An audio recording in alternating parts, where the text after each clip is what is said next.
Hello everyone, and welcome to episode 56 of the Save File podcast. Joining me today is Anf. How are you? I am pretty good. That's good. And of course, next up is Charbs. How you going? Yeah, I'm alright. And last but not least, it's Josh. He's back. Back again. Yes. Also, I would like to know why I was introduced last. Because I usually just rotated around, and I don't remember who I do in any order. I think this is a bias, a prejudice against me for some reason. No, I just left best till last, and that way it was a J sandwich. I want you to repeat that to me for a second. J sandwich. Didn't even get a reaction. I am Jack, so of course today we'll be discussing Sony Acquisition Rumours, which won't take long because it's not happening. Some new game announcements and previews, and the actual Sony news, which was the state of play. So guys, how have you been? Mostly been good. Usually nothing much has changed for these past 3 weeks. I've literally just been playing Saints Row 2 again, and it's a happy time. I thought you were playing Ratchet. I can't keep up with what you're playing. I play multiple games at once. I can't do that. What? Like 2 or 3 is my limit. If I play any more, Yeah, I I'm forget playing where two. I am. Okay. I was thinking like you couldn't play more than one. No, I just finished Sons of the Forest. No, I can usually have 2 or 3 going. Any more than that, I'm like, ugh. I'm going through my replay of Tales of Symphonia Remastered. That's a glitchy mess right now. Oh, really? So every time Colette is in the party, the whole battle just lags. Is that the new one? That's the new That seems one. like a good feature. Alright.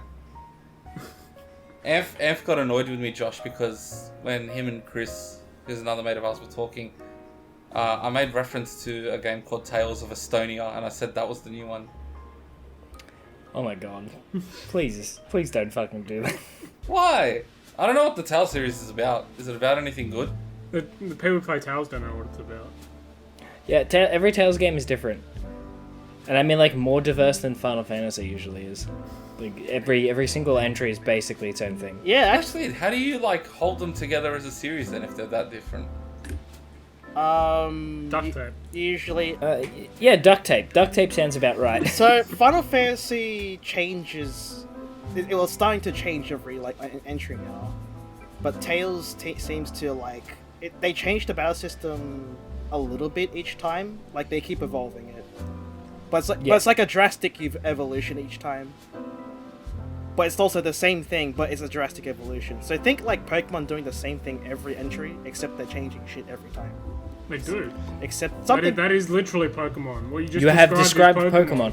Anyone who's played like a Pokemon game and then the next one, like they do drastically improve and change the gameplay. And I know that just sometimes. because they all have Pokemon in them. I don't know, man. If I played Ruby and Sapphire and then jumped to the Sword and Shield, I'd be kind of jarring. That would I be mean, pretty I played Pokemon Let's Go Pikachu, then jumped straight into Shield. it's gradual changes though. It's not like drastic changes. Oh, yeah. Like No, Tales of definitely changes drastically between each entry. I feel like it's familiar, but it's like, oh, this is vastly better than the last one. yeah, pretty much. Technically. So Not story-wise every time. So, has anyone here heard some rumors recently? No. But I hear I got a good rumor mill myself. Let's tune into Jack. He's got some good rumors I hear. It's funny you say that because I wanted to turn it over to Shards because Shards was the one that brought me this rumor, and then we sort of worked out it was probably fake. I'm glad we've addressed the weird spy network we have going on between the Yes. 4 of us. So Shards, F comes to me, I come to you, and then you come to Shafts. Shards, It all what's going to have originates. happened? So I saw an article, right, and it's from one of those publications where you've heard of them before, but you don't really. They just kind of show up in your newsfeed. You know what I mean? Like it's not someone that you actually subscribe to or give any weight to. But I liked the idea that they put forward, and they go, rumor has it Sony is gearing up to buy Take-Two Interactive. And my first thought was, wow, Sony must have got a loan from a bank because I don't think they can afford the entirety of Take-Two. Judging by their current situation. They only bought They just spent, what was it, like 4.6 billion on Bungie not that long ago. I don't think they've recuperated that money. I was gonna say usually that especially not billions with of the dollars recent- takes a little bit to get. But I was like, Especially oh, with that. the recent, And then I thought about it, and I'm like, hang on, aren't Sony still fighting that Activision Blizzard takeover by Microsoft? It's gonna look really fucking weird if that's true. And Sony have just bought Take-Two. They're like, oh, no. It's fine when we do it. Yeah. It's not there. It's okay, Yeah, that's guys, a good don't worry about point. it. Probably not the best PR move. Yeah, no, not right now. But it is worth noting that there is no actual weight behind it or anything with this rumor. It's just someone saying, I think Sony will buy Take-Two. And then someone put that in an article. It's just Look one at of those these days, rumors like, that just spread, and you're like, oh, it's actually fake. Never mind. Like how rumors spread. If you're just like a guy, you can just post something, and sometimes Literally, Kotaku will treat you like your gospel. Well, just Twitter in general will spread things, and they'll go, oh, wow, look at this, and then just echo chamber, man. It's just They also have a habit of shooting the messenger too. that too. That's the first guy to get shot. Oh, yeah, I wouldn't want to be this guy when it's basically proven wrong. Oh, and Jason Schreier already pointed out that, like, all these rumors of Sony takeovers have been coming from, like, the same Twitter This account. random Twitter account is just like, And- oh, yeah, here's and some so- other random things I posted. The Everyone's guy's like 0 for 8 so far, so I don't think. He's just shooting for he's shooting wide. He's just like, if I just name every company, eventually I'll be correct. Sony are like sitting in board meetings like, man, I wonder what team Asobi is working on. They open fucking Facebook and there's an article saying Sony have just purchased Take-Two Interactive. And they're like, wait a minute, we've done what? Excuse me? Yeah. I I love the idea of a company figuring out it bought something like through a paper. Like, we did what? They're like, I didn't do nothing. Charles, Like that's the equivalent imagine Jim Ryan wakes up and he's like, oh, what a beautiful morning. I wonder what could go wrong. Sony has purchased Bethesda. Oh, bro, don't they own by Microsoft or something? Wait, aren't they all? Do we own them? It's just people report on the most random, stupid, unlikely shit now. And I hate it. Charles, is this the equivalent to sports players when they get traded and they find out from their mates? Or from work? That's kind of hilarious. No, Well, it tell me actually what. has happened pretty frequently. No, you ain't. Like, it's just one of those things you're like, why is this allowed in sport? No other company would allow this. Like, Yeah, I know this isn't a sports podcast, but I will say there's a very good example of that, which is one year the NBA had their All-Star game in New Orleans. That's where, like, all the best players get voted in to play this, like, game for fun. And one of the players just found out while he was in New Orleans for the All-Star game that he was traded to the team that plays in New Orleans. And they were like, yeah, man, just don't bother coming back. Hey, good news, you're going to the airport. No, I'm not going to the airport. Yeah, you are. But that's what I'm saying. He was in New Orleans already, and the team was like, how would you feel about staying here permanently? I love the idea. Yeah, I don't know. The sports is weird to me that happens, that they can just like go, fuck it. We'll just give you to someone else. Do Charles, I get what a say in about this? No. Harrison Barnes when he got traded mid-game. Oh, yeah. He was in the middle of the Like, game. literally mid-game, this guy gets And traded. he looks up to the screen that's hanging in the arena, and it's like Harrison Barnes has been traded, and he's just sitting on the pitch. Do you think, does he have to like then go over to the other bench and then put on the other team's uniform? Oh man, I think like he It wasn't finished that the game team, with that but like, team, it's just this weird, like, no, like, my company couldn't shop me out to another, like, here, have him, like, you know, go pay him, like, it's just weird. Oh, good news, Jack, you've been bought. Yeah. You did what now? Don't worry, we got Steve. I suppose the hitback is always these guys get paid. There was No one engineers player- and that, There was one player who eventually became an all-star, and he was traded the night he was drafted for a printer. I haven't heard the printer story. What? It was Kyle Korver. He got I he got didn't know it was a drafted, printer. and he got traded for cash and a printer, essentially. What the fuck kind of back alley fucking deals are these? What, did they fucking buy him at cash converters? You know what? Fuck it. Because this is fucking funny, I'm gonna tell you a very quick story, right? There was once an NBA GM, and I kid you not, this was true, who wanted a player, right? But the team he wanted to trade with was not making money. So instead of trading him a player for the other player, he said, give me the player and I will offer you my services to make your team profitable. And he fucking did it. So he pretty much got the player for free and made the team money. You know what? Respect the flex. If it works, right? Yeah. No, he was a man of his word. He said exactly what he was going to do. See, that shit couldn't happen nowadays. That was back in, I think, the 70s. Oh, the You couldn't 70s. do that nowadays. Alright, I'm gonna move us on to some gaming stuff. That's a nice little... We're a gaming podcast? Yeah, I would completely you forgot believe, about that. Right? So, you remember that small indie game last year, the one Game of the Year? Oh, yeah, that very small indie game. Finally getting some DLC! Younger Bracelet. Oh, dude, I love Younger Bracelet. No, it's Forspoken Cuff, I believe. Oh, That game is not getting DLC right now. You know, we completely forgot to talk shit about Forspoken last podcast. We mentioned that we were, but we just... Oh, we will. Don't we will. We got an RPG tour coming up. We will talk about that. Okay, that is true. That is coming up on this very topic. Forspoken was written by the most intelligent of Western devs. So, Anf, I think you're the most hyped for this. Would you like to tell me what happened? Finally. Are we still talking about Elden Ring? I hope so. So this just happened out of the blue. I saw a tweet saying, I'm pretty sure it was by either the Game Awards on Twitter or Bandai themselves. I think it was, Bandai themselves, and then they retweeted it, but... Yeah, so the new DLC is going to be called Shadows of the Erdtree. And, you know, as far as we all know from, From Software DLC, they're going to throw some pretty fucking bullshit bosses at us, like always. Oh, yeah, no, you thought Millennial was hard? Pfft. It's gonna be like 3 millennials. Yeah, Millennia. Once. You see Millennia come up, and then you see another one in the background start walking towards you. Fucking... Yeah, From Software games have a ability to tarnish your fucking will to live. Oh, very good, mate. Is that- You happy with that one? I'll actually pay that Yes. one. If Yes, you I am. If you haven't touched the game in a long time, chances are your build is probably invalidated by now. Yeah, if you're relying on blood builds, pfft, Yeah, have a chance. I don't think that's gonna work. I mean, you might have to do some respecking for this DLC. hey, Yeah, look, I they- love it when you play a single-player game and then they make your build that was fun and useful really useless, and now you got to play a fucking scimitar. Hopefully they'll bring in some new weapons and stuff that are actually fun and maybe get some...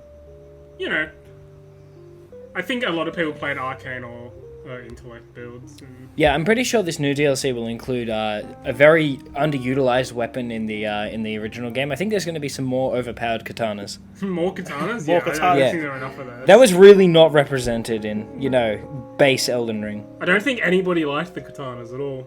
That No. wasn't Yeah, the majority totally of not. builds whatsoever. I couldn't see. I don't think I even saw a person ever play the samurai class. Fucking the moon veil. I What the didn't hell? swap back to the katana build that I had going when I beat it. No, that didn't happen. Yeah, fucking the moon veil. No, that's fucking shit tier. My dude, yeah, Moonveil, and what was the other one? Never heard of it. And who used the ash? Who used the mimic tier? I was gonna say ash tier. Who uses the mimic tier, man? That's such a such a Yeah, bad... you can't use that shit. That's not even good. That awkward moment that didn't even help in Millennia anymore. They did nerf that thing though. They did But yeah, nerf so- it. They nerfed it immediately after I beat Millennia, so fuck everyone else. I did it. Screw you. Because I had to deal with that. So how do we feel? What do we want out of the DLC? I want them to remove multiplayer. That's not happening. I know, but it would be funny. I would definitely like to see them give me another 30 hours of this game because I feel like they probably will. Elden Ring was a very special game. It's hands down one of the best games I've ever played.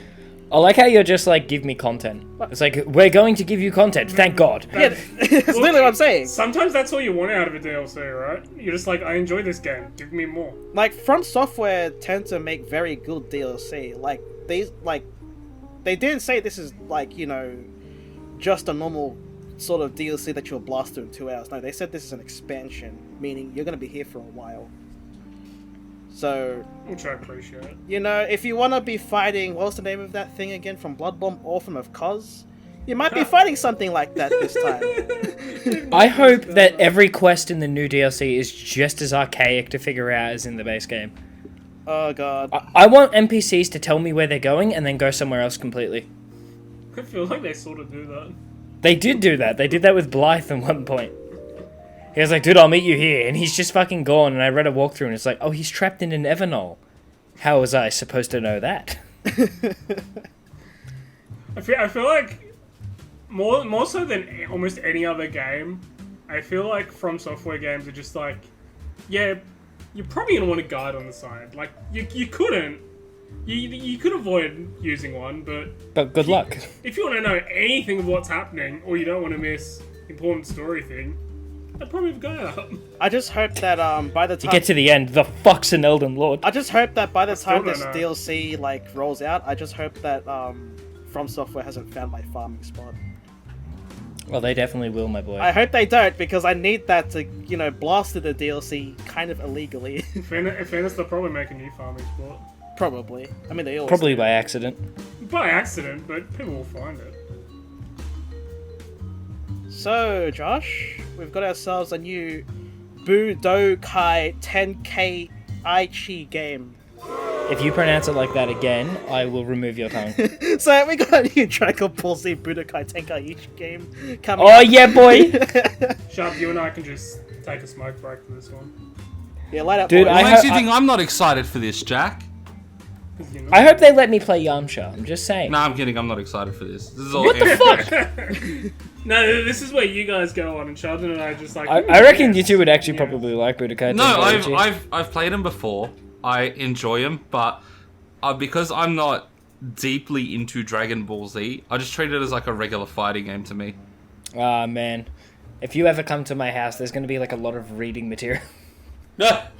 Trust me, Dragon Ball Z Budokai Tenkaichi, man, when I first played that as a kid, it was like smacking two fucking action figures together. Oh, no, I know. It's so cool. Like, it's just fan service, the game. I used to have this thing where instead of playing with my toys, you know how you talk to yourself going, attack action, man. Sure. I'm interested to see where this goes. Hold on, continue. Let him cook. I did exactly. So let him cook. I did exactly that with the freaking characters that I was playing with in Budokai Tenkaichi. I used to make my own stories in training mode. No, that's what I used to do in Brawl. You know, I was following like machinimas, so I wasn't being as lame as what you were describing. But yeah, no, I get the feeling. Now, how dare you? Allow me to agree with you and dunk on you at the same time. Fuck you! I'm really looking forward to the new Budokai Tenkaichi, but I'm really hoping they put in what Dragon Ball Z games tend to do. Is they just let you play as these obscure characters, like that no one really thinks about. Like, I really love that. I hope they really go like balls to the wall with that. I want to play like old Hercule Satan, Yeah, specifically old Hercule Satan. I kind of want to play as Nam again. You want to play as I Nam? want to play as Nam again, bro. that guy was fucking cool. Remember, I want to play as Colonel Silver. remember what fucking Devilman was a character? Dude, Devilman is insane in retrospect that he kills you instantly if you have any evil in your heart whatsoever. Oh yeah, he 100% one-hit kills Frieza, but I was about to say, the dude fucking negs Frieza just instantly. I find it super funny that if you use it on Goku, it doesn't work on him. If you go Super Saiyan, it works on him, like, slightly. Yeah, because of the same thing. It's like, there's a lot of very interesting implications. Remember... Anyhow, we have many things that we need to discuss today, and if you allow me and Anf to start power scaling in the podcast, it will not end. Yeah, we might have to move forward, but we haven't seen much of Dragon Ball Z Budokai Tenkaichi. Well, No. it's just a But we did see some in-game renderings of Goku going Super Saiyan God Blue. But when you talk about power leveling, I mean, Josh, you know this better than anyone. The best character is Dale Gribble. That is true. I did send a 40-minute video of someone power scaling Dale Gribble to Charbel. So that was a fantastic video. Isn't he too. pretty high on the scaling list on the Actually, he battles kind of wiki? is because he's technically immune to radiation. Oh shit. Like, just like these weird feats. Like the whole video is super tongue in cheek, but it's just so funny of like Dale Gribble going over the fact that he may or may not possess nuclear weapons. Oh jeez. I mean, he also did take on a bunch of ants and lived. Oh, he did. He did take on a bunch of ants, and they wanted him. They wanted his blood. They were bloodlusted ants. Bloodlusted ants. They were ants from the ant. Blood ants. Yeah, anyway, move us on. Alright. Okay, so we've had a new look at Final Fantasy 16, which so far is one of my most hyped games of this year, next to Tears of the Kingdom. So far the gameplay is pretty fucking lit. Like the fast-paced nature of it, the fucking dialogue is great. That boss battle with Benedicta was pretty high tier. But we might as well, you know, kind of go. We better get the elephant out of the room out of the way, which Josh, you probably already know. Yeah. So Yoshi P gave us The director. He gave us a bit of an insight on the, I guess the genre, so to speak, of, you know, like Japanese role-playing games. So this is what he had to say. He said, traveling around the frog in my throat. Traveling around the world, speaking with fans and media about the image of the franchise, they would always give the same answer, that it's turn-based, and that it's anime-like. These teenagers are saving the world. Very JRPG. This was the image for all Final Fantasy. This was turning off some players because they thought it could only be that, and that was the reason to not get into it. On top of that, you also have a gen of new gamers who were raised on FPS and games like GTA, where the input was always direct. For those players, the thought of having to wait before you interact is kind of a disconnect for the younger generation. So, with our goal to expand the series and broaden the audience, bring back players, and also welcome new players, we also realized we had to evolve the series and change up from what people expected. I don't think that's the quote. That sounds very much... I think I got the wrong photo. Are you sure? I think I got the wrong photo, boys. He said something else. This isn't it. I like how you were just like, you've read like a paragraph and you're like, wait a minute. Hang on a minute. So anyway, Josh, I'm gonna leave it. I'm gonna pass it to you because I kind of fucked up here. You know exactly what's going on. Yeah, so the basic idea is that Yoshi P had to say, like, the idea of creating a JRPG was pejorative. Like, the word JRPG was basically a pejorative. Like, it's an insult. Yeah. And I kind of agree. Because it's a very divisive term. Like, if you think back around, like, the early 2000s all the way to, like, the mid-2010s, probably still now, there's, like, this, I guess, division between the two. And I don't mean division as in, like, not just as in, like, how they play and how they look. I mean, like, division as in terms of, like, who the demographic is, right? Yeah. And there's always this, there was always this thing where it's like, this one is better than the other, sort of thing. And, there was also, like, I guess, a whole put down towards the genre during that time. Like, there was this thing I saw on Twitter with, it was back with X-Play, right? They did, the Barton Kaitos Origins, review back in 2006. This was, posted by Tark's Gauntlet on Twitter. Yeah, holy shit, that review is rough. It's super fucking racist. Like, we've all seen it here, right? All four of us? Yeah. Yeah. Yeah. It is... I'm not gonna fucking defend that. Yeah, no. I'm not gonna repeat everything they say either. Like, I'll pretty much put it here on screen just to show you exactly how fucking bad this is. We all know who will replace us. India, that billion-strong faux vegetarian tech support call-taking behemoth of a nation.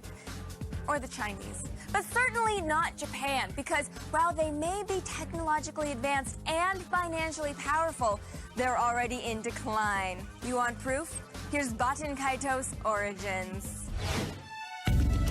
One of the few RPG refugees that made it to the GameCube's purple shores was Baten Kaitos' Eternal Wings in the Lost Ocean. Lucky for all 27 of you people who bought it, there's now a prequel, Baten Kaitos Origins. Origins dumps you right in the middle of the gameplay without preamble. This shouldn't be a problem, seeing as how it's nearly identical to its predecessor. We'll all be killed if we don't do something. So do something! All right, the story. Let me guess. There's probably a young hero with some sort of memory problem who's fighting a vastly overwhelming Evo Fascio magical empire. It's too soon to reveal my hand. The bow you're wearing really takes the edge off the evil mastermind thing. Cliché burden boy of action who will save us all is named Soggy. This is kind of overdue, but I'm soggy. Rhymes with Saki. Saki! Which I could use a lot of right now. Soggy. Saki! Yeah, I was really shocked. Like, you know, I knew the genre went through some turmoil, but then again, you know, it's been like that for a while. But I never thought it went through that much fucking turmoil. I don't know. It's just like there is kind of a stigma against it. Like I don't think it's Japanese games in general. We're not Phil Fish, but Yeah. I think that like anything that's again, like you said, like anything that was turn-based or like anime-like in aesthetic or like in kind of like storytelling, kind of gets like a bad rap automatically. Like Charbel, you would know about that from personal experience. Repeat that statement, Josh. You know, you have what I would like to call a negative bias towards these things. Go on, how come? Why do you support the Biden Cut review? Oh wow, that's a bit of a stretch there. I don't know. Yeah, bigot. Yeah, come on. How do you pronounce the main character's name? Look, I don't know how to pronounce the main And on this character's name. episode of the podcast, how did we get ourselves cancelled? Infighting at Save Our Podcast. While I found the wrong fucking quote from Yoshi P, I did find a particular quote from Tetsuya Takahashi, who works for Monolith Soft. So he's, you know, he worked on like I think he worked on like Barton Kaitos as well, but he's the mostly known for like the Xenosaga, Xenogears. Oh, they're pretty good. And Xenoblade games, right? You're right. He said this around 10 years ago. He said, I think this is during around the time Xenoblade first like came out, right? So this is ages ago. He said, lately, I feel that in the rest of the world, branding Japanese RPGs as JRPGs has become a form of mockery.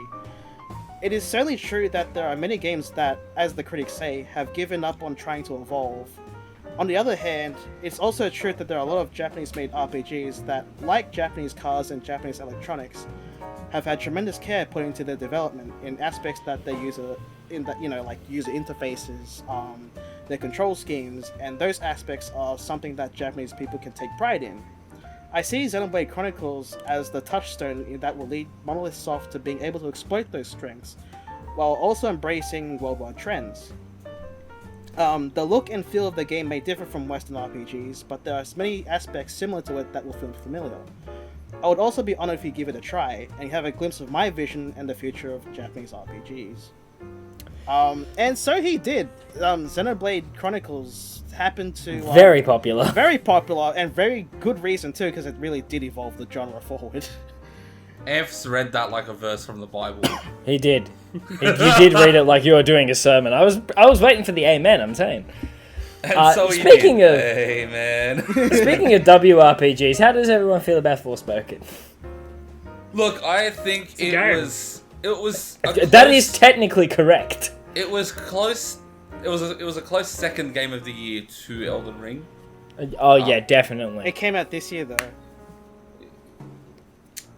Charbel's It gonna did? get a lot of like, yeah, it did. What am I thinking of then? I don't know, like Horizon oh. maybe? Dude, I you don't know, realize we're maybe- in March.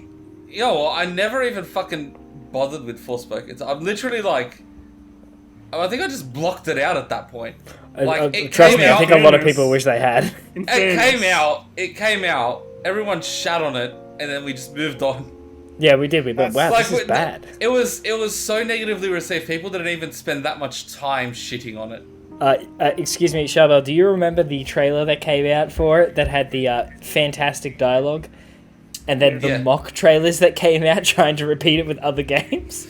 My favorite was someone put a dog barking, and they put Okami over it. It's so fucking funny. Also, Josh, you called it a WRPG, right? Technically it's a JRPG. It has mostly Japanese developers on it. It's the Final Fantasy 15 team. Wow, really? The 15 team? It's the 15 team, yeah. Who the fuck wrote it? Fuck, I might have to get on that. I'm gonna say whoever wrote their Forspoken actually, dialogue. You know what was fucking terrible? It was less than a month after it released. The studio behind it got, I believe the term is like rearranged.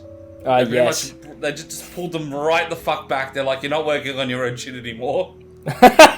Stand here under adult supervision. And Your toys have been taken. They essentially just got company nulliest, essentially. Company nullius. That's exactly what happened. They got. I like the idea. Company nullius. It was like they didn't get rid of the company. They just turned it to 0, like they fucking Gold Experience Requiem did. I mean, they essentially just went up to fucking Luminous Productions and just went, yeah, you're one of us now, like forever. One of us. I'm just imagining fucking 5 years down the line, the game director for Forspoken will be like, come on, give me my studio back. And someone's like, you had your chance. Thing is, they've only made 2 games, which is Forspoken and Final Fantasy 15. Back when they weren't actually Luminous Productions. So technically, their only game as a like standalone developer was Forspoken. So they had one chance. Yeah, you got one shot. One opportunity. Oh my god. I can't believe I did get like a thing. I mean, we've all heard the dialogue from Forspoken, right? We're all on the same page And here. seen it. It's Yeah. a bit. It was. Yeah. It's It was certainly very. It definitely moved me with my fucking mind, that's for sure. It was definitely dialogue. Dude, it moved me. It moved me right to the mute button on my computer. Yeah, it moved me alright to not buy the It game. was just bad. Oh my god. I played- You know, Listening to it I is- feel kind of bad for the actress who played the main character. Ella. No, she did her best. Yeah, Yeah. she really Like, did. it was one of those Sometimes cases writing where is her acting was not that bad. The writing just completely dragged the entire No, game. you know how we know? Because the delivery isn't the problem. Oh, I just looked it up. It's it's Western Riders. Thank you, Anf, for a little bit of like, hey, shut the fuck up before you start like, before you start getting high and mighty on that horse there. Let's go. Let's back off a bit. Secondly, it's just like, I don't know. Forspoken. The worst part about it is you can tell that the team who wrote that dialogue did not understand how cringy it was as they wrote it. Yeah. Like, because it's not self-aware and its setting does not serve the dialogue. Because we had another game come out basically at the same time, Hi-Fi Rush, which has extremely cringy dialogue. Like, holy shit. But it's so on purpose and so, like, everyone, even in-game, other characters are reacting to how bad it is. It's charming. Like, it's really No, charming. it is. It is charming because it's completely self-aware. They completely understand. They're like, yeah, dude, like, this guy has a fucking MP3 player in his hut. Like- What did you think was going to happen? Like last week, like the last episode 55, you guys were all essentially like taking a massive dunk on KH, and then I happened to say, oh, all of that is better than Forspoken. And we all agree. So like, And I'm right yeah, for it. there's. Look, yeah, to be there's fair, I'm not going to compare Kingdom Hearts and Forspoken until I go see the Forspoken orchestra with cutscenes that fill in the plot holes of the game. Yeah, but does not exist. at least Kingdom Hearts has charm, something that Forspoken lacks.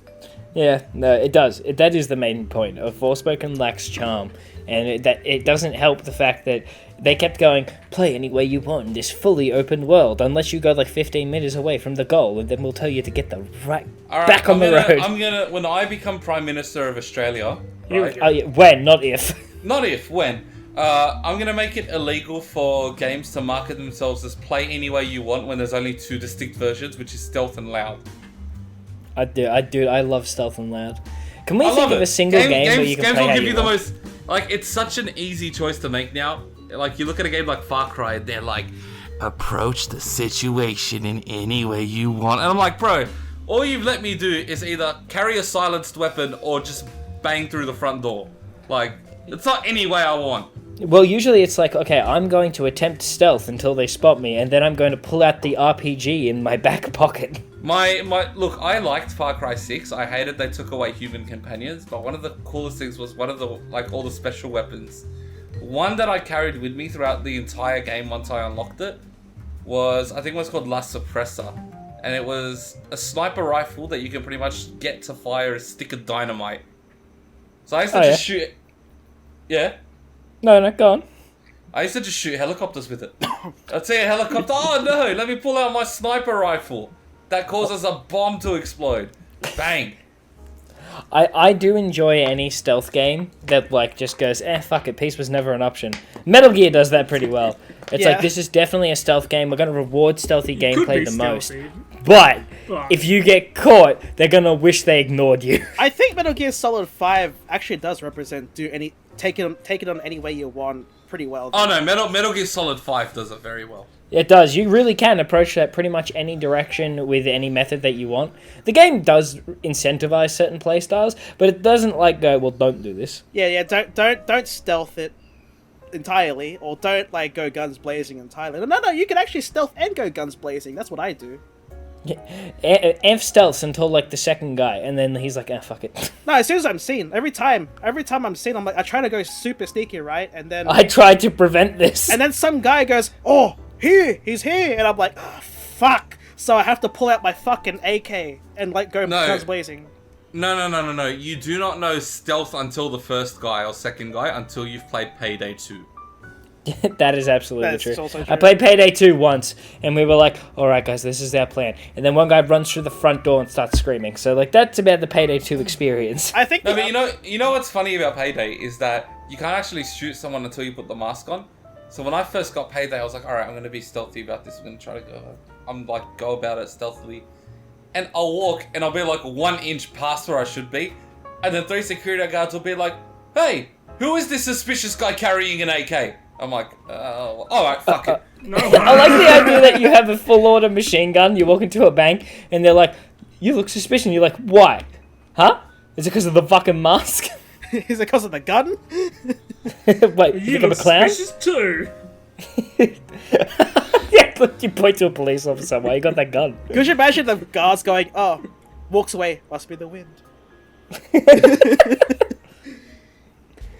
But what's funny? It's like shooting people in Skyrim. Like you cleared out the entire bandit camp, and there's one left, and the guy's like, must have been the wind. No, you know I'd like funny one game where you killed like half the bandits in the camp and the rest of them are like, there is something fucking wrong here. Let's just I book think there's it. something weird going on, guys. Hey, Steve and Michael are dead over there on the ground. Nah, in Payday, right, when you kill a guard, if it's done in like a really bad way, you have like they'll call the guard's pager or like his walkie-talkie, and you have to kind of be like, no, I swear I'm alive. Don't worry, guys, it's all good. And like. The funny thing is, each character has their own voice lines, but there are guest characters, like Tony Montana from Scarface is in the game. And they'll be like, oh my god, Jim, we heard gunshots, are you okay? And it's like, I'm okay, man. It's all good. And they're like, oh, okay, that's exactly him. Oh, yeah. They know that they're just like, it's not worth it. Oh, man, I think I just heard so. You ain't hear shit! And then you just hear 4 more gunshots. Oh, okay, must have been the Oh, wind. must have been the wind. Man, then, we like, have a very thunderous wind. And then, like, I think if you do it 3 times, the alarm just automatically goes off. They're like, holy shit! 3 times they answered the pager. Set the alarm off. Now, go. Grab your weapons. No, they've reached the limit of me asking if they're alright. You forfeited your life privileges now. I think the other game that actually does also represent free to do whatever you want and handle any situation you want is Breath of the Wild, and probably the upcoming Tears of the Kingdom. Tears of the Kingdom probably will be very Breath of the Wild like. Well, Breath of the Wild literally just said, yeah, fuck it, walk up to the final boss. What do I give a shit? You can literally just play the game with bombs. Literally, that's actually a choice. That's what I did to start off. That's it. When you first hop off that like platform in the middle of the fucking world, I was like, oh man, my only weapon is a tree branch, and there was like a massive bokoblin, and I'm like, I have unlimited bombs. Let me throw them at you. That's exactly what I did. Bombs? You want them? It's yours, my friend. Also, I will say this, if I see one fucking... Hold on, I need to make sure that I get close to the mic for this one. If I see one fucking article by someone calling themselves a journalist complaining about weapon durability in Tears of the Kingdom, I will sacrifice several of my friends to a demon to kill you. I swear to fucking God. Whoa, shit. Leave me out of that. Anf is first to go. He knows too much. Whoa, fuck! Don't get too drastic. I cannot stand it. If I fucking see even one article about that, I'm gonna lose it. Please. Matter of fact, I'm with Josh. If I see one article in retrospect complaining about Legend of Zelda Breath of the Wild's weapon durability, if I come across an old article, Anf's gone. Like, you won't Anf's find gone. his Yeah, body. yeah. One bad algorithm and Anf's dead. Alright, could you all like sign to my change.org? That might help me. Change.org. Like, I need some changes to save my life. Anf's gonna go door to door. Please don't let my friend sacrifice me. Sign this petition. Sorry, I don't believe in signing petitions. I love the idea of, like, theoretically you get enough signatures, you come up to me in sharpening ritual tools, and we're like, fuck, that's a lot of signatures, alright. Alright, well, we said the thing. Damn it. I guess Jack will have to do. Hey. Wait a minute. This is illegal, you know? This is turned back. This is illegal. It's only illegal if you get caught, and let's be honest, no one listens to this. What character from Zelda do we want to see in Tears of the Kingdom? Anyone got like an obscure Zelda character they want to see in there? I just want to see Beetle return again, so I can give him my wanna see fucking monster Sora. parts. Oh, you want to see a Zora? Sora. Okay, we got the Beetle, got a Zora. In all honesty, I actually want to go see Demise and Gira again. Oh yeah, Girahim would be cool. I don't know. I do want like the chef from the CDI games in there. Oh, you want that? My cakes will burn. Or Impa, but specifically CDI Impa. And don't explain it. She'll just be trapped in ice. What about that guy that goes, you? Oh, what if fucking Ganondorf goes, you killed me, and fucking I think good. I remember, right, because Breath of the Wild was the first mainline Zelda I got into, and one time I was playing it and I was like, oh man, I'm really loving this game, and Josh goes to me, have you met the devil yet? And I go, what do you mean? Yeah, you didn't know about that, did you? No, I didn't. It's like, have you met the devil yet? What? It's like, go to, I think it was Hatano Village. Go here, and just meet this guy. And like, I talk to him, and the first thing he does, he takes like 3 of your hearts away, and I'm like, hey, give me that shit back. I personally love the line of, oh yeah, you really enjoyed this game? Have you met the devil? It's such a good line. It's like, hang on, what? He's exactly who we're gonna give F to. Oh no. Please sign that shit. All around. Alright. See, that's the real comedy you guys are here for, alright? Well, like Alright, Dave so- Chappelle. So Josh is here, right? And I'm Josh here. said something to me yesterday, and I kind of agree but disagree with it. Me being So, nervous, not knowing Josh, where this is going. Josh. I don't know believes- where this is going. Josh believes I got scammed on a purchase I made. Oh, yes. Oh yes, I Yeah, did yeah, do yeah. that. My So- brother in Christ, you have bought plastic. Okay, so Anf is going to put photos of it in the podcast. So at work, I see this copy of Assassin's Creed: The Rebel Collection, and I'm like, you know what? It'd be cool to play these games in handheld. So I bought it. Now on the front of the box, it straight up says no game card, right? It straight up says download code only, no game card included. I've got the thing in front of me. So to be fair, you didn't get scammed. You're an idiot. But You paid for open it. plastic willingly. You open it, and it's funny because where the game card is, it just has an X, and it says download code only in bold. No game card is included. Bear in mind, you'd only see this after you bought the game as well. Like, they had to put an X there just in case someone went, oh, where's the game card? You also have until 2031 to put this on your system. You know what's funny though, right? I like having my games digitally on my Switch. I like the idea that I never have to fiddle with fucking game cards again. It's a fun little thing. I Yeah, like you're it. willing Like, to give up your property rights for that, sure. Bro, if you honestly think they couldn't do some kind of update to fuck over your game cards, like, no, that's completely doable. I'll just never update the system. Ah, yes, that's the best way. But this brings back a more important conversation, right? And I've had this talk with Anf the other night. Game preservation still sucks. Oh yeah, And it does. I fucking hate it.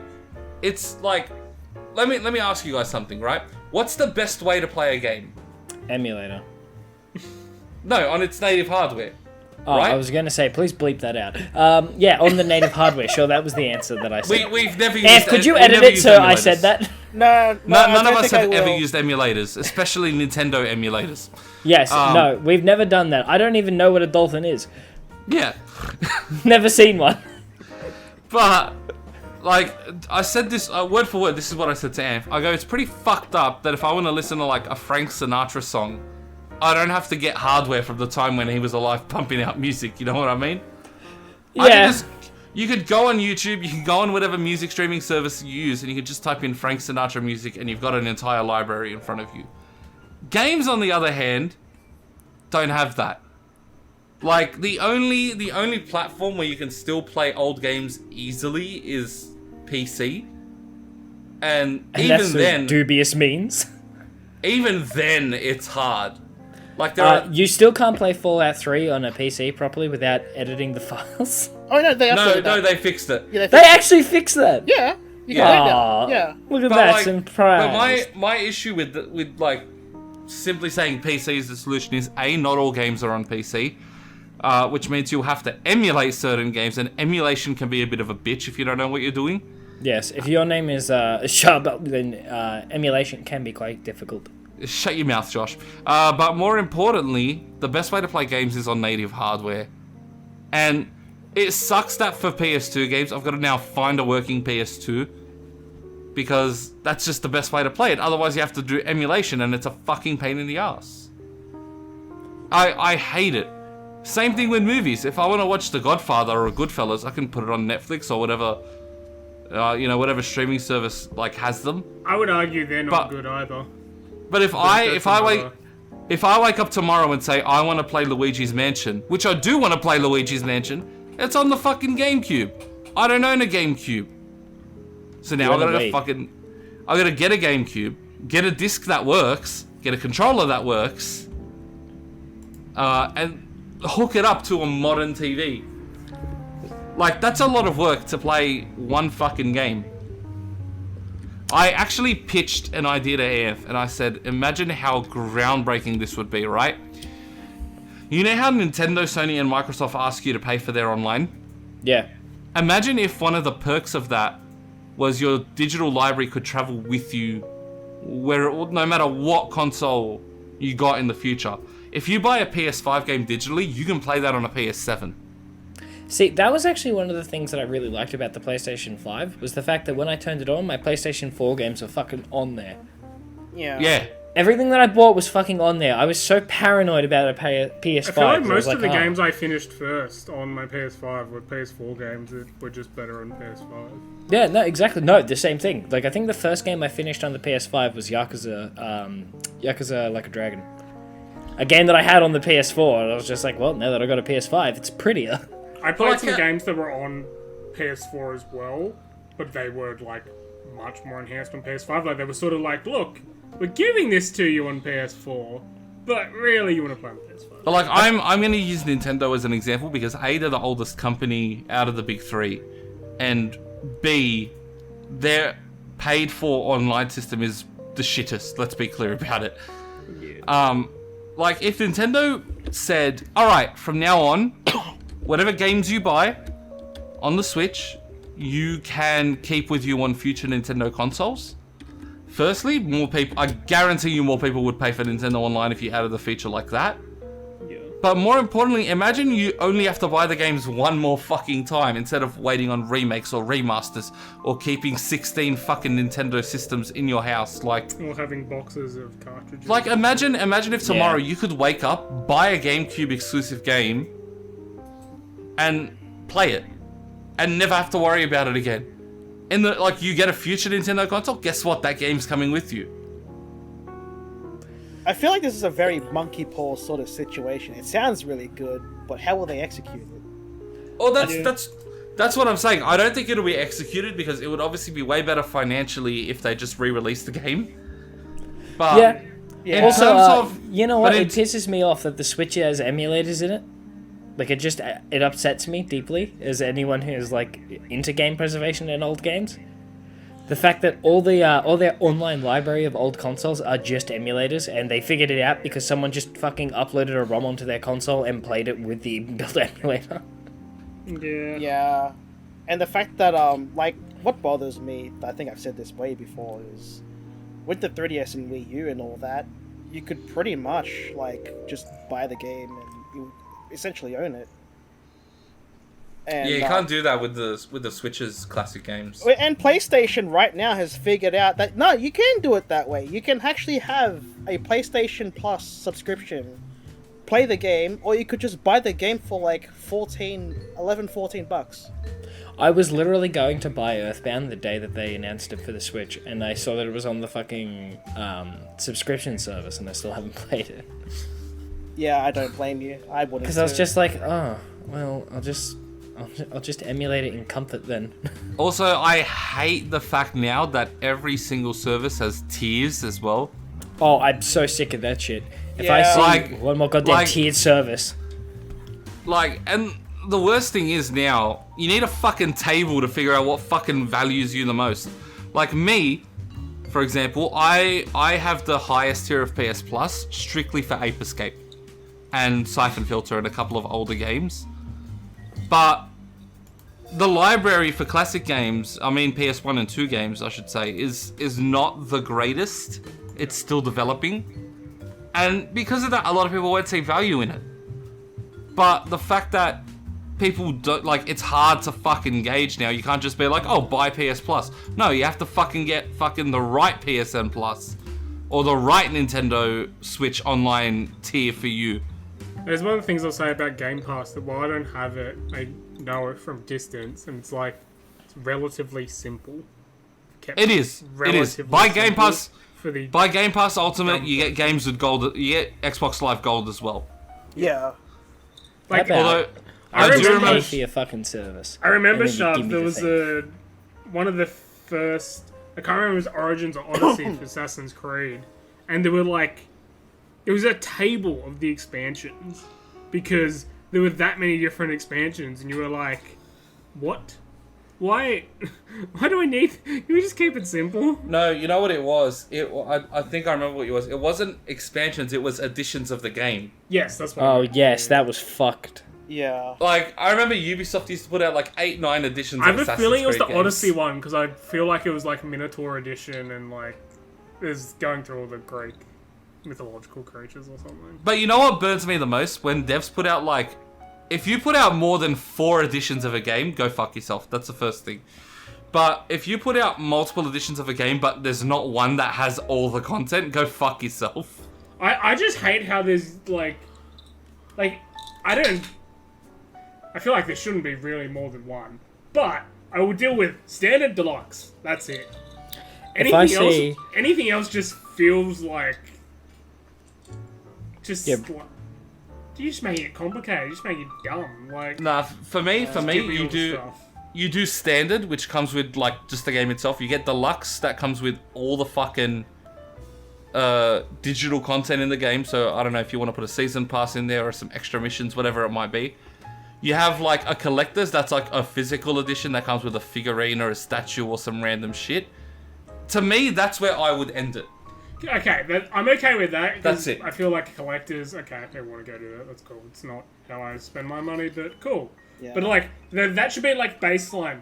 Anything else, why are we getting more complicated? Like, do you want physical stuff? Go the collector's edition. Do you just want all the game stuff, all the stuff you can actually use? Okay, get the deluxe. Welcome to the current sad state of gaming. But And also, oh sorry, Ev, I was just gonna say while we're on the topic of this, if you know a company that puts out 8 fucking editions of a game, but still are someone who believes that game should cost more, go fuck yourself as well. Oh, yeah, definitely. Actually, yeah, if there's 8 editions of your game and the base edition costs more than like $80, go fuck yourself. Yeah. yeah, I guess that's the state of things now. But you know, is the state. Of Speaking of estate, yeah. Speaking of estate. I was leading us to this love whole it. time. What a wonder you were building that up to. I felt how excited you He's were. just waiting. He's just waiting. I lost He it. was like, oh my god, I've got the perfect thing. I can't have them walk away from this I can't- subject. If you took it from me, I'll get my revenge. Well, what is it, Anf? What is it? So the state of play, eh? Yeah, it's the state of play. You guys go. I'm gonna drink my water. I'm thirsty. So, Sony had a state of play, and we actually got some game announcements and bit of content. But the headlining one, the one that Twitter blew up on, because of course it did, was Suicide Squad. And oh boy, people did not like this. Yep, Captain Boomerang with his signature shotgun. Captain Boomerang with a what now? Yeah, he doesn't use a boomerang. You He heard uses him. guns. Yeah. Wait, why does he use a gun? His name is Captain Boomerang. Well, he's Captain Shotgun now. He's Captain Shotgun. Oh Because yes, the very.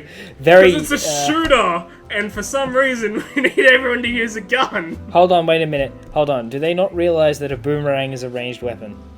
No. I mean, no, but so is a Special gun. ability or something, but... So what you can do, you throw your boomerang and you use it to teleport places. It's a form of travel. So why do they continue to make superhero games when clearly not a single one of them has So- been good? I don't know, this game looks really weird. The graphics feel like not from PS5, like, modern era. Also, It just looks really jank. It reminds me a lot of Avengers, and would you like to know how that man. how Avengers is going? Oh, Yeah, that's right. give us it a got status cancelled. update on Avengers. It's dead. Also, It's dead. also, Josh, none of them were good. Are you sure about that? You really sure about that? Yeah, 100% positive. I will fight you on this fact. Fucking, you telling me that Spider-Man on PS4 and 5 was bad, and You Miles know, not Morales? only was that bad, I think it might have been one of the worst games I've ever played. Nah, You know nah. what, Josh? Go fuck yourself. Yeah, no, don't I talk really to me. feel like- Don't talk to me. No. I really feel like the game would have been better if the dialogue was at least 400% less listenable. Listen. Listen. Do you know what, Josh? At this point, Josh is just trying to get a reaction out of us, and it's working. Yeah, it is absolutely working. So, It's bait, but I'm taking it. what did everyone think of the Suicide Squad game? I hate saying any bad things about games that haven't come out yet. Obviously because we haven't played it, we don't know. It could be a fucking great game, but it looks super generic for these type of games. Honestly, it just looks like the next version of... It's almost like if you had told me that the Avengers guys moved on to this game, I I'd would have believe it. believed you. Because it reminds me of that, and given what just happened to that game, and the reaction to this... And one of the weird things that they have in the gameplay was they have these purple orbs that are like the crit spots for everything. Oh And no. it just stands out, and it just looks really weird. Like, it's a game mechanic, I get it. But Haven't it we just moved takes you past out of glowing it. weak spots? It just takes you out of it. You're like, why am I seeing this? So you can attack its weak spot for massive damage. But, like... A giant enemy it's crab. just so... Look, maybe it'll be good. It is Rocksteady, like, maybe it'll be good. But, Will it, though? man, they have to... they have to beat everyone's expectations on this and knock it out of the park, because people are not happy. It just looks really weird and jank. I think people are getting sick of mediocre games. You know when Sick you of see a mediocre game and you games, just see sick it of- like, Sick of the marketing push. I actually wonder as well if this is also a reaction to live service games. I think people finally gotten fed up with the live service games that want their time and money but are just shit. They're just absolute trash. And they I- don't actually... what's I the don't service like at this point? anything. We all I know don't the like- fate of them at the end. We all know what happens. Honestly, at the I don't end. like live service games only because there's no telling how long they're going to support it for. There's no telling how long the player base is going to stay in it for. I could like a game. I could love a game, but if the player base is shit, they're just going to stop giving it any kind of service or attention. Name Yeah, me the I don't like name me that. the last successful live service game. Has there ever been a successful live service game? I'd argue Destiny, but... Are you sure about that? Yeah, I still am, because there's details there.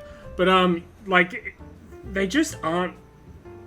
Like, people try to make them, and some of them make money, but I feel like they almost more on the mobile side of things make money, not actual big AAA games that people play on consoles and PCs. Yeah. So what I feel else like happened? people have much been. Sorry, I was just gonna say people have much more been enjoying the one and done games of late. Well, that's. Like- I think it's because people are returning to the effort of like, man, I really hope that I can just put this in, play it, and finish it. Indies, man, indies are the best for that. Yeah, I don't know. I think people are getting sick of the idea of like games that infinitely expand and like there's a sort of like acceptance of I'm gonna have to put 800 hours into this to maybe not be good at it. Or just like, this is cover for us not actually finishing the game. We'll give you the full content in a year. Yeah. Yeah.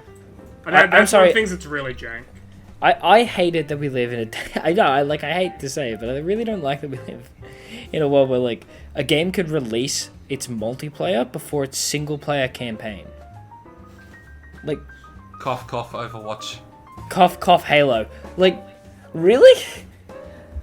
I feel like people... Especially they keep promising it, and then they just never give it to you. They're just like, yeah, no, it's got a single-player campaign. Where? I feel like people want content, but they also want something finite.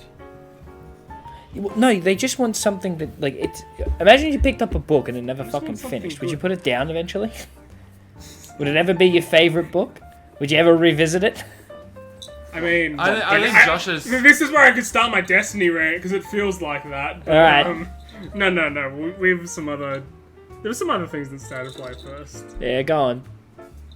So Baldur's Gate 3 is launching August 31. This game's been in development for a little bit, and A small amount of pretty time. hype about it. I've tried Baldur's Gate. The gameplay isn't for me, but this actually looks pretty good. Like, no, Baldur's Gate looks good. I've never been into Baldur's Gate. I just can't... I've tried to play them. It just sort of didn't hit for me. But Shabs, I believe you're excited about this little fighting game. Yeah, there's a small Well- indie title here. It's another small indie title. Yeah, you're right. So Multiverses is getting an update. And I'm kidding, fucking with you guys. There are actually two fighting games I'm very, very keen for. One that was shown at State of Play was Street Fighter 6, sorry.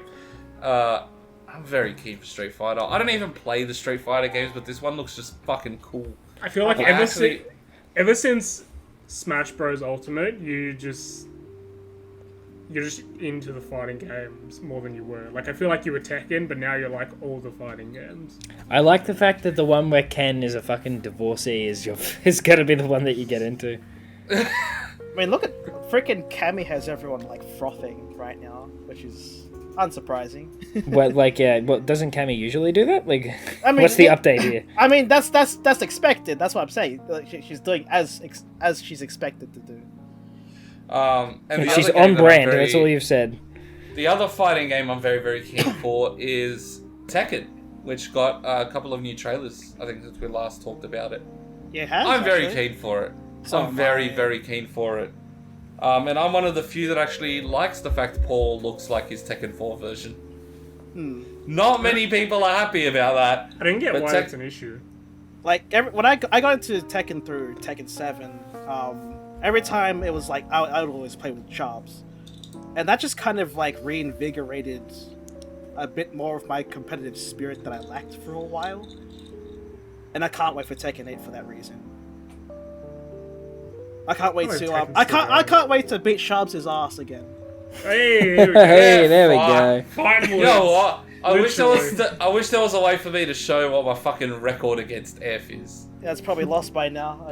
No proof. No proof. I like how F is just like, oh shit, it's gone. We can never prove it. We can never prove it. No, it's Speaking of unprovable, Jack, I hear you have some ranting to do. So, Destiny happened. It tends to do that. So, since we last spoke, Destiny released their latest expansion called Lightfall. It didn't go very well. It is currently sitting mostly negative on Steam. It only took a couple of days for this to Holy shit. happen. Hold on, I might even, while you're talking, I'm going to check the current state of it. There were about 4,500 negative reviews out of 6.7. For your latest expansion that also happened to be Holy shit. happened to reach your highest concurrent player base, it's not ideal. Yeah, so I'll go into why it reviewed so poorly, and the significant majority of it is that the story was crap. No one enjoyed the story. Well, not no one, but most people were like, hang on, this was meant to be our big, like... They sort of hyped this up like this was their Avengers Infinity War moment. And it was not that. It got... Like, they added more... This is the 9th year of Destiny, and they added in more questions than they were meant to be answering. I like the look of the antagonist. The antagonist is... That's another thing. People did not like the cyberpunk, techno sort of NPCs, but that is what it is. I remember coming on. So, I like how the only positive review that I can see here just says Among Us. I remember coming onto Discord, and Jack was playing it and everything. And this was the last mission. And this came out, right? Like that day when I came onto Discord. Apparently he's beaten it by that point, and I'm like, wait, what? God, that's fast, Jesus. Day after. Wait, isn't Destiny an MMO? I'm surprised you can beat it. Well, it was a 6-hour story. So, the best comparison I had for this, for explaining a story, was, what if in Lord of the Rings, you never knew what the ring was, but you had to destroy it, and they never explained why? What, they just had the ring and never did anything? Or, like, you never saw it? You had to destroy it, but you didn't know why. And you didn't really get any explanation of it. What, at all? It was just like... That was the Destiny story, because they kept saying, look, we have to go and find the Veil, the Veil, the Veil, the Veil. No one knew what the heck it was. I've completed the campaign. I still have no idea what it is. Literally, the person who... Like, one of the most famous people for Destiny who does lore videos... He literally is called Lore Daddy. That is his nickname in the community. He was like, guys, they fucked up because I don't know what's going on. I like it. When you have your dedicated lore man not know what's happening, that's not good. That's basically what he said, and everyone was like, yeah, it's not great. So, story fell flat. That is I feel like that's the majority of the negative reviews. Others are, the NPCs were a bit grating, and they killed off one of the NPCs in the story, and people were like, yo, we knew this guy for like 2 minutes. That didn't mean anything to me. Yeah, sometimes that happens. Writers don't quite understand how to endear a character fast enough. So, that was part of it. I think the other part of it, people sort of came to the conclusion, and it's almost widely believed / confirmed, is that they never planned this story content, and this is basically COVID pandemic, all sorts of delays in general, and so the story they put out for this expansion was not ideal, and wasn't really what they were intending. It's just sort of a filler, which was exemplified by the fact that the first and last cutscenes you could put together, and they would make sense, and you had exactly as much information. Oh my god, that's bad. So yeah, once the story was over, once you actually started getting into the game and actually playing it and trying out the new subclass, which the new subclass is a pretty big deal in Destiny, and that was part of the reason why the story was crap. It's because all they focused on was that. What's it called and what color is it? Everyone was sort of like, part of that was, it's because the story wasn't planned. The new subclass Strand was the story, because that's all they had to really go off.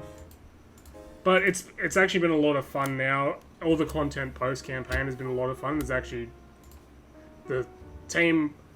Post-campaign team story seems to be different to the one who was writing the main campaign, because everything there has been excellent. So, I don't know.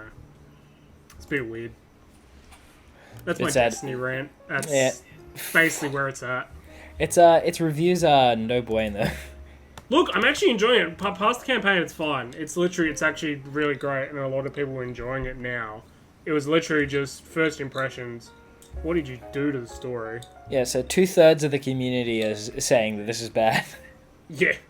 Yeah. This is not great. It's not ideal. Ooh. Man, I miss when things were good. Don't you guys? Yeah. Oh, it's green. Yeah. When games came out and they were good and people didn't... If you're looking for a game that's better than Destiny, from pure review scores, everyone should play Hi-Fi Rush. I miss the days when we didn't have to go through controversy, even though that's pretty much our job right now. What do you mean? That's all we do. What are you talking about? We need a job. Controversy can't go away. Yeah, I know, but there was a time when we did it exactly. I don't know if we've got a podcast if there's no controversy. That's the thing. I'm just like, it's essentially our job. Dude, if there was no game controversy, me and you would just be talking about the new JoJo's chapter for like an hour. I mean, I wouldn't mind that. That sounds like peace. Sharps and I'd have to talk about our terrible NBA teams all the time. Yeah. You two would talk about sport while we simultaneously talk about JoJo's with no interruptions or breaks. Josh, my boy, peace is what all true warriors strive for. Yeah, no, exactly. I'd rather be a warrior in a garden than a gardener in a war. Wow. Wow, how deep. You really raised above your NPC mindset there. Alright, I think that's Does all anyone we have wanted anything talk else about to today. say? No, I think we're all good. Hang on. Did you guys want to talk about One Punch Man? The One Punch Man, Overwatch, our favourite sexual abuse simulator. Jesus. Yeah, I didn't expect that direction. Wait, you didn't expect that direction?